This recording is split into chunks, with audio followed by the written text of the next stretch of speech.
सोनिया गांधी और राहुल गांधी की मुश्किलें एक बार फिर से बढ़ती हुई नजर आ रही है। नेशनल हेराल्ड केस में नई एफआईआर दर्ज हो गई है। सोनिया, राहुल गांधी समेत 6 अन्य पर एफआईआर दर्ज हुई है। आर्थिक अपराध शाखा ने नई एफआईआर दर्ज की है। दिल्ली पुलिस की इकोनॉमिक ऑफेंस विंग ने सोनिया और राहुल गांधी के साथ 6 अन्य लोगों के खिलाफ केस दर्ज किया है। आरोप है कि एसोसिएटेड जनरल लिमिटेड को धोखे से हासिल करने के लिए आपराधिक साजिश रची गई थी। नेशनल हेराल्ड केस में एक बार फिर से सोनिया गांधी और राहुल गांधी की मुश्किलें बढ़ती हुई।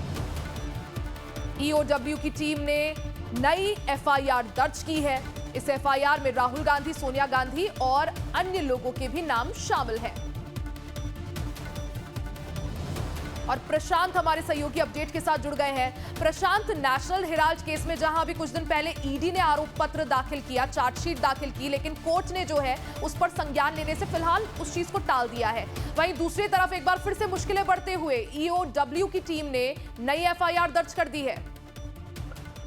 बिल्कुल, ये जिस दिन कंप्लीट किया था, चार्जशीट फाइल किया था ईडी ने, उसके बाद से ईडी ने एक दिल्ली पुलिस की अपराध शाखा के एक विंग है ईओडब्ल्यू सेल को एक लेटर लिखा था, जिसमें ईडी ने साफ तौर पे कहा था कि एजेएल कंपनी, जिसके मालिकाना हक सोनिया गांधी, राहुल गांधी और सैम पित्रोदा सहित तमाम लोगों के हैं, उन लोगों ने एक क्रिमिनल कॉन्स्पिरेसी के तहत एजेएल कंपनी को ट्रांसफर किया है शेयर्स जो है नेशनल हेराल्ड के, और इसी मामले पे ये एफआईआर दर्ज किया गया है। जाहिर है अब इसकी जांच पड़ताल होगी।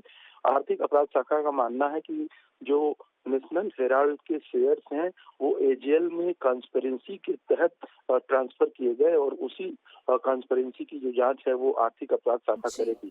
तो जाहिर है राहुल गांधी, सोनिया गांधी, सैम पित्रोदा और उनके 3 साथी, और उन 3 साथियों के अलावा जिसमें स्वामित्व है राहुल गांधी, सोनिया गांधी की 3 और कंपनियां हैं जिनकी जांच होगी, तो समझ सकते हैं कि गांधी परिवार से जो मुश्किलें हैं वो हटने का अभी नाम नहीं ले रही हैं। मुश्किलें और बढ़ सकती हैं, क्योंकि प्रशांत देखिए, पहले ही मनी लॉन्ड्रिंग का मामला नेशनल हेराल्ड से जुड़ा राहुल गांधी और सोनिया गांधी के ऊपर चल रहा है। अब ईओडब्ल्यू का भी शिकंजा कसा गया है। क्या समझा जाए, क्या कुछ विकल्प यहां पर राहुल सोनिया के पास, या भी इंतजार? देखिए, 1 करोड़ रुपए जो ट्रांसफर किए गए थे वो किस बेस पे किए गए, किस माध्यम से किए गए, इसका जवाब जो है वो गांधी परिवार और सैम पित्रोदा और बाकी जो कंपनियां हैं वो नहीं दे पा रही हैं, और उसी में मनी ट्रांसफर को लेके ये पूरा विवाद है। और जो आर्थिक अपराध शाखा है उसका मानना है कि इसमें कॉन्स्पिरेसी की गई है, षड्यंत्र रचा गया है, और षड्यंत्र के जो स्वामित्व रचने वाले लोग हैं वो यही 6 लोग हैं, जिसमें राहुल गांधी, सोनिया गांधी और सैम पित्रोदा का नाम आता है। इसी वजह से एफआईआर दर्ज हुआ है, और जाहिर है इसके बाद से जांच जैसे जैसे आगे बढ़ेगी मामले वैसे ही सामने आएंगे।